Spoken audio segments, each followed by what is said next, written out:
शासनाच्या तिजोरीवर लाखो रुपयांचा दरोडा, हुपरी परिसरात मोठ्या प्रमाणात गौण खनिजाची चोरी।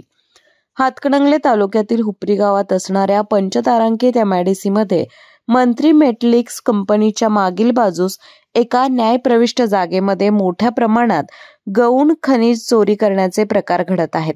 या भागातील मुरुम चोरी करून लगतच असणाऱ्या MIDCमध्ये मोठ्या दराने विक्री करण्यात येत असल्याची माहिती नागरिकांमधून मिळत आहे।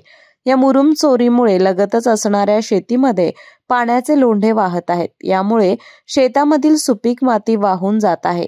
त्यामुळे स्थानिक शेतकऱ्यांचं मोठं नुकसान होत आहे। तसेच या गौण खनिज चोरीमुळे शासनाच्या तिजोरीवर लाखो रुपयांचा दरोडा आतापर्यंत पडलेला आहे। त्यामुळे या ठिकाणी तत्काळ कारवाई होणं गरजेचं आहे। रात्रीच्या वेळेस या ठिकाणी मुरुम चोरी करणाऱ्या काही टोळ्या सक्रिय होतात।